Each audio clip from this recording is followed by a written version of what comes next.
गठबंधन जिंदाबाद जिंदाबाद जिंदाबाद। 4 जून के बाद इंडिया की सरकार आने वाली है। अग्निवीर योजना को फाड़ के हम कूड़ेदान में फेंकने जा रहे हैं। इतनी जमात वालों का इरादा है संविधान बदलकर मुस्लिमों को आरक्षण देंगे। मोदी जी, आप विदाई का तैयारी करो। 4 जून को इंडिया की सरकार बनने जा रही है। जिन्होंने नौकरी के बदले जमीन लिखवाई है उनका भी जेल जाने का काउंटडाउन शुरू हो चुका है।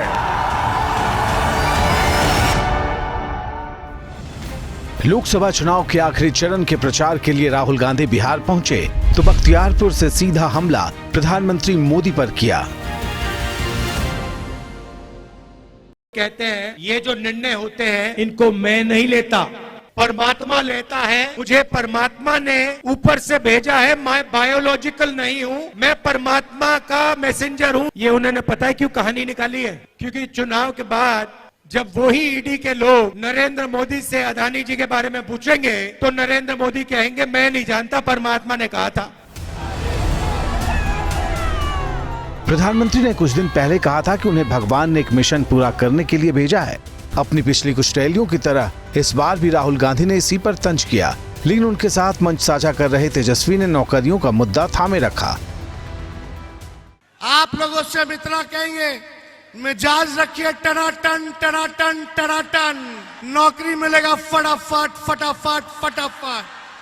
बहनों के खाते में लाख रुपया जाएगा खटाखट खटाखट खटाखट। अब बीजेपी हो जाएगा सफा चट सफा चट सफा चट। हौसले एनडीए के भी कम बुलंद नहीं।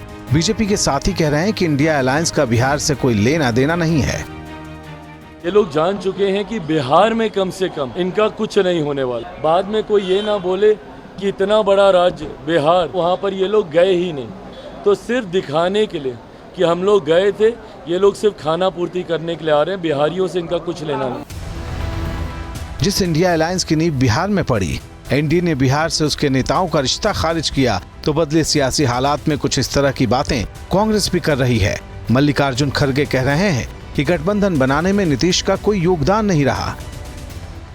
गठबंधन कैसा करना, इसके लिए मेरे घर में मीटिंग हुआ। राहुल जी और मैं तय करके एक एक को बुलाए। उसको तुम यहाँ जगह दिए इसलिए गठबंधन आप ही तैयार करे, ये मत भूलिए। अगर उन्होंने बनाए हैं तो जब न चले गए तो सब चले जाना था। लोकसभा चुनाव के 7वें दौर में बिहार के जिन 8 लोकसभा सीटों पर वोट डाले जाएंगे, वहां पहले से काबिज एनडीए अपना वर्चस्व कायम रखना चाहता है, तो इंडिया अलायंस सत्ता विरोधी लहर का इस्तेमाल अपने पक्ष में करने की पूरी कोशिश कर रहा है।